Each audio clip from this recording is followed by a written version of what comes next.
പ്രിയമുള്ള പ്രേക്ഷകരെ നമസ്തേ. നാം ഇവിടെ ചർച്ച ചെയ്യുന്നത് നിങ്ങളുടെ വാരഫലമാകുന്നു. ഈ ആഴ്ചത്തെ വാരഫലം. ഈ ആഴ്ച എന്നാൽ ഇവിടെ നാം ഉദ്ദേശിക്കുന്നത് 1200 വൃശ്ചികമാസം 25-ാം തീയതി മുതൽ 30-ാം തീയതി വരെയുള്ള വൃശ്ചികമാസം അവസാനിക്കുകയാണ്. വൃശ്ചികം 30. 2024 ഡിസംബർ 10-ാം തീയതി മുതൽ 15-ാം തീയതി വരെയുള്ള ചൊവ്വാഴ്ച മുതൽ ഞായറാഴ്ച വരെയുള്ള ഒരു വാരക്കാലത്തെ ശുഭാശുഭ ഫലങ്ങളാണ് നാം ചർച്ച ചെയ്യുന്നത്. പ്രിയമുള്ളവരെ, അടുത്തതായി നാം ചർച്ച ചെയ്യുന്നത് തുലാം രാശിക്കാരുടെ ഒരു വാരത്തെ ശുഭാശുഭ ഫലങ്ങളാണ്.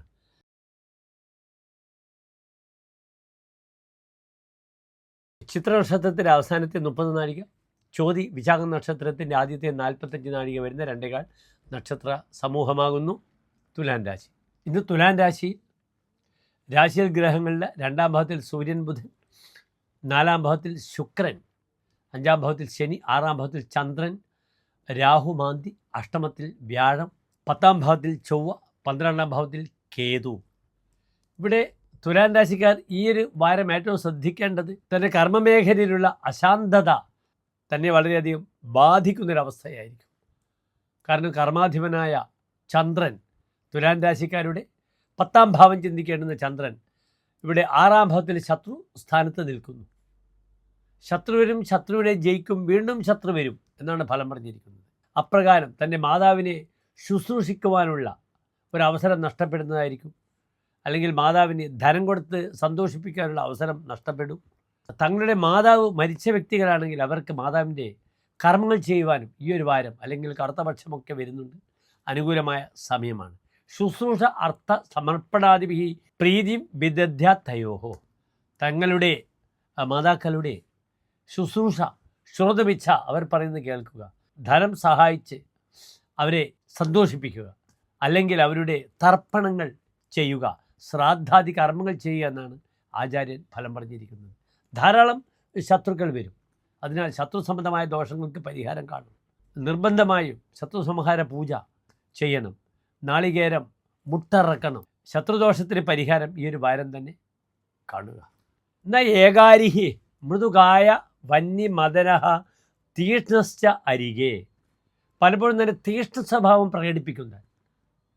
അതിനാൽ കർമ്മമേഖലയിൽ ആ രീതിയിലും തനിക്ക് ശത്രുക്കളുണ്ടാകാം. സ്വതവേ തുലാം രാശിക്കാർ എല്ലാവരെയും സഹായിക്കുന്ന വ്യക്തികളാകുന്നു. ബന്ധുക്കൾക്ക് ഉപകാരം ചെയ്യുന്ന ആളുകളാകുന്നു. അവസാനം ഉപകാരം കഴിഞ്ഞാൽ എല്ലാവരും തനിക്ക് ഉപദ്രവം തരുന്നു. പക്ഷേ ഇവിടെ തൻ്റെ തീഷ്ണത കാരണം പലപ്പോഴും ശത്രുക്കളെ താൻ സ്വയം സമ്പാദിക്കുന്നു. പല കാര്യങ്ങൾക്കും ഒരു ആലസ്യം വരുന്ന സമയവുമാണ്. രാശി അധിപനായ ശുക്രൻ 4-ാം ഭാവത്തിൽ നിൽക്കുന്നു. അത് ആത്മീയമായ സുഖമല്ല, ഭൗതികമായ സുഖമാണ്. അതിനാൽ പലപ്പോഴും സുഖത്തിനെ പിന്നാലെ സഞ്ചരിക്കുക, ആഡംബരങ്ങൾ, വാഹനങ്ങൾ, സുഖഭോഗങ്ങൾ, ഇതൊക്കെ തനിക്കൊരു ബലഹീനതകളായി വരുന്ന വാരമാണ്. അതിനാൽ അതിൻ്റെ പിറകെ പോയാൽ ധനനഷ്ടങ്ങൾ ഉണ്ടാകാം. കാരണം 2-ൽ ജാതകത്തിൽ സൂര്യനാകുന്നു. ക്രിയാനിഷ്ഫലായാതി ലാഭസ്യ ഹേതോഹോ. ലാഭത്തിൻ്റെ പേരിൽ ചെയ്യപ്പെടുന്ന പല കർമ്മങ്ങൾക്കും ഫലപ്രാപ്തി കുറവ് എന്നൊരു ഫലം പറഞ്ഞിരിക്കുന്നു. വാഹനങ്ങൾ വാങ്ങാം, പക്ഷെ തനിക്ക് തൻ്റെ ബജറ്റിൽ ഒതുങ്ങുന്ന വാഹനങ്ങളൊക്കെ വാങ്ങുക. സുഖഭോഗങ്ങൾക്കായി ചെലവഴിക്കുക. അത് തൻ്റെ ബജറ്റിനപ്പുറത്ത്, തൻ്റെ സാമ്പത്തികമായ സ്ഥിതിക്ക് അപ്പുറത്തായി അതിലൂടെ പ്രയാസങ്ങൾ അനുഭവപ്പെടുന്ന ഒരു വാരമാകയാൽ വളരെ ശ്രദ്ധിച്ച് തൻ്റെ സാമ്പത്തിക ഫിനാൻഷ്യൽ മാറ്റേഴ്സ് ശ്രദ്ധയോടുകൂടി കൈകാര്യം ചെയ്യണം. ഈ ഒരു വാരം ടൂർ പ്രോഗ്രാമിന് പോകാൻ വളരെ നല്ലതാണ്. സുഹൃത്തുക്കളുമായി ചേർന്നു അല്ലെങ്കിൽ ഫാമിലി മെമ്പേഴ്സ് ചേർന്ന് നല്ല യാത്രകൾ, അതിലൂടെ മാനസികമായ നല്ല ഒരു സുഖ അനുഭവങ്ങൾ നമുക്ക് പങ്കുവെക്കുവാനും നമ്മുടെ ലൈഫിൽ ഓർമ്മിക്കത്തക്ക രീതിയിലുള്ള അനുഭവങ്ങൾ നന്നായി വരും. തൊഴിൽ മേഖല ശ്രദ്ധിക്കുക. സഹോദര ഗുണം പ്രായണ കുറച്ചും കൂടി കുറവായിരിക്കും. നല്ല സുഹൃത്ത് സമ്മേളനങ്ങളിലും വിവാഹാദി വിഷയങ്ങളിലും അങ്ങനെയുള്ള സഭകളിലൊക്കെ തന്നെ തനിക്ക് ശോഭിക്കുവാൻ അവസരമുണ്ട്. പരിഹാരങ്ങൾ ഞാൻ സൂചിപ്പിച്ചു കഴിഞ്ഞു. കർമ്മമേഖല ശത്രുത തടസ്സം മാറാൻ ജാഗ്രതയോടുകൂടി നീങ്ങുക. ഭൗതിക സുഖത്തിനപ്പുറത്ത് അതിന് കൂടുതൽ പ്രാമുഖ്യം നൽകിയാൽ ഉണ്ടാകുന്ന വിപത്തുകളാണ് ഞാൻ എൻ്റെ പ്രിയപ്പെട്ട പ്രേക്ഷകരുമായി ഇവിടെ സംവദിച്ചിരിക്കുന്നത്. എല്ലാ തുലാം രാശി പ്രേക്ഷകർക്കും നല്ലൊരു വാരത്തെ പ്രാർത്ഥിക്കുന്നു. നന്ദി, നമസ്കാരം. അടുത്തത് നാം ചർച്ച ചെയ്യുന്നത് വൃശ്ചികം രാശിക്കാരുടെ ഈ ഒരു വാരത്തെ ശുഭാശുഭ ഫലങ്ങളാണ്.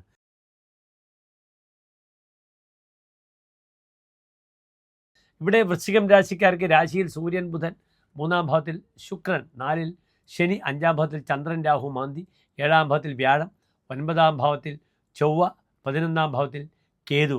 ഇവിടെ വൃശ്ചികം രാശിക്കാർക്ക് രാശിധിപനായ ഗ്രഹം ചൊവ്വ നീചസ്ഥനായി 9-ാം ഭാവത്തിൽ നിൽക്കുന്നു.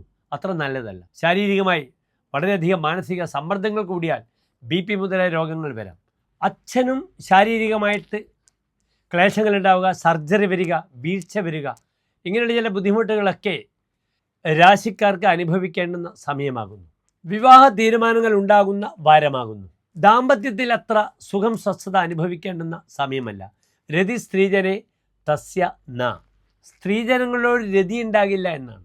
അതിനാൽ പലപ്പോഴും തൻ്റെ പ്രയാസങ്ങളും പ്രശ്നങ്ങളും കാരണം ദാമ്പത്യത്തിൽ അങ്ങേയറ്റം സുഖ അനുഭവങ്ങൾ ലഭിക്കണമെന്നില്ല. അങ്ങേയറ്റം അവരെ ശ്രദ്ധിക്കാൻ പറ്റാത്തൊരു വാരമാകുന്നു. അതേ രീതിയിൽ തന്നെ ഈ 3-ാം ഭാവത്തിൽ നിൽക്കുന്ന ശുക്രൻ പലപ്പോഴും തൻ്റെ യാത്രയിൽ തനിക്ക് അനുഭവങ്ങൾ അത്ര മഹത്തരമായി ലഭിക്കണമെന്നില്ല. 3-ൽ വ്യാഴം വന്നാലും ശുക്രൻ വന്നാലും കൃപണഹ എന്നാണ് ഫലം പറഞ്ഞിരിക്കുന്നത്. പല അനുഭവങ്ങളും നെറ്റിത്തടത്തിന് നേരെ വന്നാലും അനുഭവയോഗ്യമായി തീരണമെന്നില്ല. എങ്കിലും സ്വസ്ഥമായ ഈ സാമ്പത്തികമായ സ്റ്റാറ്റസ് നിലനിർത്താൻ ഈ ഒരു വാരം പര്യാപ്തമാണ്. പലപ്പോഴും തനിക്ക് ഊഹക്കച്ചവടം, മറിച്ച് കച്ചവടം, ഗാംബ്ലിംഗ് ഇതൊക്കെ ചെയ്ത് ഗുണമുണ്ടാക്കാൻ വളരെയധികം വാസനയും താല്പര്യവും ഉണ്ടാകും. കാരണം ലഗ്നത്തിൽ ബുധനുണ്ട്. എല്ലാ ക്ലേശങ്ങളെയും ലഗ്നത്തിലുള്ള ബുധൻ നിപുണയോഗം ചെയ്ത് നിൽക്കുന്നു. അതിന് പരിഹാരം കാണപ്പെടാൻ ബുധനാൽ കഴിയുന്നു.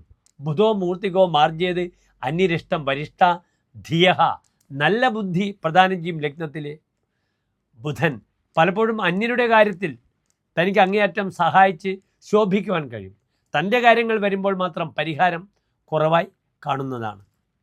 5-ാം ഭാവത്തിൽ നിൽക്കുന്ന ചന്ദ്രനും സദ്ബുദ്ധി, നല്ല ബുദ്ധിയെ പ്രദാനം ചെയ്യാൻ പ്രാപ്തമാണ്. ഈ വാരം പഠിതാക്കൾക്ക് വളരെ അനുകൂലമാണ്. എഴുത്തുകാർക്ക്, ഗവേഷകർക്ക് വളരെ അനുകൂലമാണ്. ചെറിയ കുട്ടികൾക്ക്, ഹയർ സ്റ്റഡീസുമായി ബന്ധപ്പെടുന്ന തയ്യാറെടുപ്പുകൾ, എൻട്രൻസിന് പോകുന്നവർക്കൊക്കെ വൃശ്ചികം രാശിക്കാർക്ക് ഈ ഒരു വാരം വളരെ അനുകൂലമാണ്. നന്നായി ഈ ഒരു വാരത്തെ ഉത്സാഹിച്ചാൽ തനിക്ക് മെറിറ്റ് ലിസ്റ്റിൽ വളരെയധികം കയറിപ്പറ്റാൻ വൃശ്ചികം രാശിക്കാർക്ക് കഴിയും. നിങ്ങൾ നിങ്ങളുടെ മക്കളോട് പറയുക, വിശാഖം, അനിഴം, തൃക്കേട്ട വൃശ്ചികം രാശിക്കാരായ കുട്ടികളോട് പറയുക. പ്രത്യേകിച്ച് വളരെയധികം നന്നായി തൃക്കേട്ട നക്ഷത്രക്കാർക്കും വിശാഖ നക്ഷത്രക്കാർക്കും, എന്തിനധികം അനിഴം നക്ഷത്രക്കാർക്കും വളരെ അനുകൂലമാണ്. ശാരീരിക ക്ലേശങ്ങൾ, ഓവർ സ്ട്രെയിൻ ചെയ്ത് വർക്ക് ചെയ്യുമ്പോൾ ഉറക്കമൊഴിയുക, തലയുറ്റി വീഴുക മുതലായ ദോഷങ്ങൾ വരും. ഇവിടെ പരിഹാരമായി ഭദ്രകാളി ക്ഷേത്രത്തിൽ വിദ്യാമുട്ട് ചെയ്യുക, ദേഹമുട്ടും ചെയ്യുക. ശരീരത്തിൻ്റെ അസ്വസ്ഥത മാറട്ടെ. ശാരീരികമായ ക്ലേശങ്ങളുണ്ടെങ്കിൽ അത് വളരെയധികം ബാധിക്കും നമ്മളെ മാനസികമായ അവസ്ഥയെ. വ്യാധി എന്നാണ് ശരീരത്തിനുണ്ടാകുന്ന രോഗത്തെ പറയുക. മനസ്സിൻ്റെ രോഗം ആധിയാകുന്നു. വ്യാധി മരുന്നിലൂടെ നമുക്ക് മാറ്റാം. ആധി പിന്നെ നാം ഡോക്ടറെ കാണേണ്ടി വരും. അതിനാൽ ഓവർ സ്ട്രെയിൻ വൃശ്ചികം രാശിക്കാർക്ക് ഈ ഒരു വാരം അത്ര അഭിലഷണീയമല്ല. ശരീരത്തിൻ്റെ സ്വസ്ഥത നോക്കിക്കൊണ്ട് മാത്രം നീങ്ങുക. ചില സ്ത്രീ സൗഹൃദങ്ങൾ വരാം, സഹായികളായിട്ട് വരാം. അതിലൂടെ തനിക്ക് ബുദ്ധിമുട്ടുകളില്ലാതെ നോക്കുക. എല്ലാ പ്രിയപ്പെട്ട പ്രേക്ഷകർക്കും ശോഭനമായ ഒരു നല്ല ഭാവി പ്രാർത്ഥിക്കുന്നു. നന്ദി, നമസ്കാരം. അടുത്തതായി നാം ചർച്ച ചെയ്യുന്നത് ധനുരാശിക്കാരുടെ ഈ ഒരു വാരത്തെ ശുഭാശുഭ ഫലങ്ങളാണ്.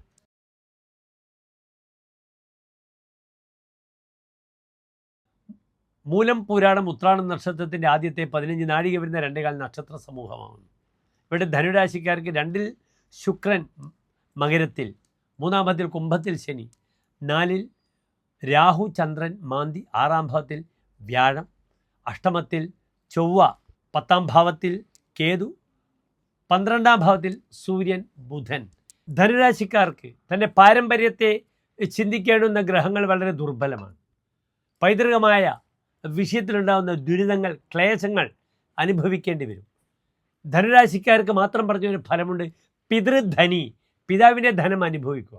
പൈതൃകമായ സ്വത്ത് അനുഭവിക്കാൻ ധനുരാശിക്കാർക്ക് വളരെയധികം ദൈവാധീനമുണ്ട്. അതൊരു കൃതീക രാശിയാണ്. ദൈവനിയോഗം പോലെ തൻ്റെ കാര്യങ്ങൾ ഓരോന്നായി നടന്നു വരുമെന്ന് ധനുരാശിക്കാർക്ക് മാത്രം പറഞ്ഞിട്ടുണ്ട്. അത് കൃതീക രാശിയുടെ പ്രത്യേകതകളാകുന്നു. മേടവും ചിങ്ങവും ധനുസ്സും ഈ 3 രാശികൾ കൃതീക രാശികളാണ്. പക്ഷേ ഇവിടെ പാരമ്പര്യം, തൻ്റെ പൈതൃകം, പൂർവികമായ അവസ്ഥ ചിന്തിക്കേണ്ടുന്ന ഗ്രഹം സൂര്യൻ വളരെ ദുർബലമായി 12-ാം ഭാവത്തിൽ നിൽക്കുന്നു. പതിതസ്തുരിഭേ, വീഴ്ച വരുമെന്നാണ്. അതിനാൽ പൈതൃകമായ സ്വത്ത് നഷ്ടപ്പെടുക, അച്ഛൻ്റെ ആരോഗ്യ വിഷയത്തിൽ വളരെയധികം ബുദ്ധിമുട്ടുകൾ ഉണ്ടാവുക. അതിനപ്പുറം അച്ഛൻ അല്ലെങ്കിൽ അച്ഛൻ്റെ സഹോദരങ്ങൾ അല്ലെങ്കിൽ പാരമ്പര്യമായ സ്വത്ത് ഇത് തമ്മിലുള്ള തർക്കങ്ങൾ വളരെയധികം ഉടലെടുക്കുന്ന വാരമാകുന്നു. കാരണം രേഖാപതിയായ ഗ്രഹം ബുധനും 12-ൽ നിൽക്കുന്നു മൗഢ്യത്തോടുകൂടി. അതിനാൽ രേഖാപരമായ വിഷയങ്ങൾ, സ്വത്ത് വീതം വെക്കൽ, ഈ വിഷയത്തിലൊക്കെ ബുദ്ധിമുട്ടുകൾ വരും. തന്നെ വിലപ്പെട്ട രേഖകൾ നഷ്ടപ്പെടുന്ന സമയമാണ്. ഇതിനൊക്കെ പരിഹാരമായി 2-ാം ഭാവത്തിൽ ശുക്രനുണ്ട്. നല്ല വാക്ക് സംസാരിച്ച് വാക്കിലൂടെ ലാഭം ലഭിക്കും. ധനുരാശിക്കാർക്ക് 11-ാം ഭാവം ലാഭം എന്ന ഭാവത്തിൻ്റെ അധിപനാകുന്നു ശുക്രൻ. വാക്കിലൂടെ ലാഭം വരിക. അതിനാൽ നല്ല വാക്ക് സംസാരിച്ച് തൻ്റെ മുഖത്തിൽ നിന്നും വരുന്ന നല്ല മന്ദസ്മിതത്തിൽ മറ്റുള്ളവരെ ആകർഷിക്കുവാനൊക്കെ ഈ ഒരു വാരം വളരെ സഹായകരമാണ്. 4-ൽ നിൽക്കുന്ന ചന്ദ്രനും വളരെ ബലവാനാണ്. 4-ാം ഭാവത്തിൽ ചന്ദ്രൻ വരുമ്പോൾ യഥാ ബന്ധുഘോ ബാന്ധവേർ അത്രിജന്മ നിർഭദ്വാര സർവാധികാരി സദൈവ. തനിക്ക് ജോലിയിൽ ക്ലേശങ്ങളാകാം, പക്ഷേ എന്തെങ്കിലും ഉത്തരവാദിത്തങ്ങൾ, അത് സാമ്പത്തികമായ ഗുണമായിരിക്കണമെന്നില്ല. ഭാവിയിൽ അത് സാമ്പത്തികമായിട്ട് വരും. അതിനാൽ തൻ്റെ അധികാരി, മേലധികാരി തനിക്ക് തരുന്ന ഉത്തരവാദിത്തങ്ങൾ അത് ഏറ്റെടുക്കണം. ഏറ്റെടുത്ത് അത് ഭാവിയിൽ ഗുണകരമാകട്ടെ. അങ്ങനെയാണ് പല കാര്യങ്ങളും. ഇന്നത്തെ അനുഭവം, ഗുണം അത് വേണ്ടത്ര ലഭിച്ചില്ലെങ്കിലും നാളത്തെ ആസന്നമായ ഭാവിയിൽ അതിനെക്കൊണ്ട് ധാരാളം നന്മകൾ, ധനപരമായ അഭിവൃദ്ധി അതിനെ പ്രദാനം ചെയ്യും. എല്ലാം അങ്ങനെയാണ്. കഷ്ടപ്പെട്ടാൽ ആ കഷ്ടപ്പാട് ഭാവിയിലും ഉപകരിക്കും. യജ്ഞേകൃതേതി സിദ്ധ്യതി കോത്രദോഷ എന്നാണ് സുഭാഷിതകാരൻ പറഞ്ഞിരിക്കുന്നത്. വളരെ യജ്ഞിച്ച് കിട്ടിയിട്ടില്ലെങ്കിലും നിങ്ങൾ ദോഷമായി കണക്കാക്കരുത്. അത് നിങ്ങൾക്ക് പിന്നെ ഉപകരിക്കും. വിദ്യയൊക്കെ അങ്ങനെയാണ്. നാം എത്ര കഷ്ടപ്പെട്ട് പഠിച്ചാലും ആ സമയത്ത് ലഭിച്ചില്ലെങ്കിലും ഭാവിയിൽ അത് തനിക്ക് ഉപകാരപ്രദമായി ഭവിക്കുന്ന കാഴ്ചകൾ ധാരാളം കാണാറുണ്ട്, നമ്മുടെ അനുഭവത്തിൽ വരാറുമുണ്ട്. ഇവിടെ ധനുരാശിക്കാരെ പറ്റി ചിന്തിക്കേണ്ടുന്ന പ്രധാനപ്പെട്ട ഒരു കാര്യം, ഇവിടെ സന്താന കാരകനായ വ്യാഴം ദുർബലമായി ആർന്നു നിൽക്കുന്നു. സന്താനപതി 5-ാം ഭാവം ചിന്തിക്കേണ്ടുന്ന ചൊവ്വ അങ്ങേയറ്റം നീചസ്ഥനായ അഷ്ടമത്തിൽ നിൽക്കുന്നു. അതിനാൽ സന്താന വിഷയത്തിലുണ്ടാകുന്ന ക്ലേശങ്ങൾ വളരെ ശ്രദ്ധിക്കും. സ്വൽപാത്മജോ നിധനകെ വികലേക്ഷണ എന്നാണ് 8-ാം ഭാവത്തിൽ പാപഗ്രഹം വരുമ്പോൾ ഫലം പറഞ്ഞിരിക്കുന്നത്. സ്വൽപാത്മജ തൻ്റെ സന്താനങ്ങൾക്ക് ബുദ്ധിമുട്ടുകൾ വരും. ഗർഭം ധരിക്കുന്ന അവസരത്തിൽ എബോർഷൻ്റെ സമയമാകുന്നു ഈ ചൊവ്വ നീചത്തിൽ നിൽക്കുന്ന സമയം വരെ. അതിനാൽ എബോർഷന് സാധ്യത കൂടുതലാണ്. ഉള്ള സന്താനങ്ങൾക്ക് അരിഷ്ടത വരിക. അതിനാൽ മക്കളുടെ പേരിൽ 12 വയസ്സിന് താഴെയുള്ള കുട്ടികളുടെ പേരിൽ കർഗോഹമം ചെയ്യുക. 12 വയസ്സ് മുകളിലുള്ള കുട്ടികളുടെ പേരിൽ മൃത്യുഞ്ജയ പുഷ്പാഞ്ജലിയോ മൃത്യുഞ്ജയ ഹോമമോ ചെയ്യുക. പ്രത്യേകിച്ച് മൂലം പുരാണം ഉത്രാടം ധനുരാശിക്കാരായ നിങ്ങളുടെ പേരിലോ നിങ്ങളുടെ സന്താനങ്ങളുടെ പേരിലോ ചെയ്യുക. വികലേക്ഷണ നോട്ടത്തിന് വൈകല്യങ്ങൾ ഉണ്ടാകുമെന്നാണ്. അതിനാൽ നേത്രസംബന്ധമായ രോഗങ്ങളെ ശ്രദ്ധിക്കുക. കണ്ണ് നിങ്ങൾ നല്ലൊരു ഡോക്ടറെ കാണിക്കുക. അതിനപ്പുറം പല കാര്യങ്ങളിലും നമ്മുടെ നോട്ടത്തിന് വൈകല്യം വരിക. നാം കാണേണ്ടത് കണ്ടില്ലെങ്കിൽ നമുക്ക് ധനപരമായ നാശങ്ങൾ ഉണ്ടാകാം. അതിനാൽ എല്ലാം ശ്രദ്ധയോടുകൂടി കൈകാര്യം ചെയ്യുക. നമ്മുടെ ശാരീരികമായ ദോഷപരിഹാരമായി ഭദ്രകാളി ക്ഷേത്രത്തിൽ ദേഹമുട്ട് ചെയ്യുക. പൈതൃകമായ പ്രയാസങ്ങളിൽ നിന്ന് പരിഹാരമായി ശിവക്ഷേത്രത്തിൽ മൃത്യുഞ്ജയ പുഷ്പാഞ്ജലി ചെയ്യുക. കൂവളമാല ജലധാര ചെയ്യുക. രോഗിയായ അച്ഛനാണെങ്കിൽ അദ്ദേഹത്തിൻ്റെ നക്ഷത്രത്തിൽ മൃത്യുഞ്ജയ ഹോമമോ പുഷ്പാഞ്ജലി വഴിപാടായി സമർപ്പിക്കുക. എല്ലാ പ്രിയപ്പെട്ട ധനുരാശിക്കാർക്കും അതിശോഭനമായ നല്ലൊരു വാരത്തെ പ്രാർത്ഥിക്കുന്നു. നന്ദി, നമസ്കാരം.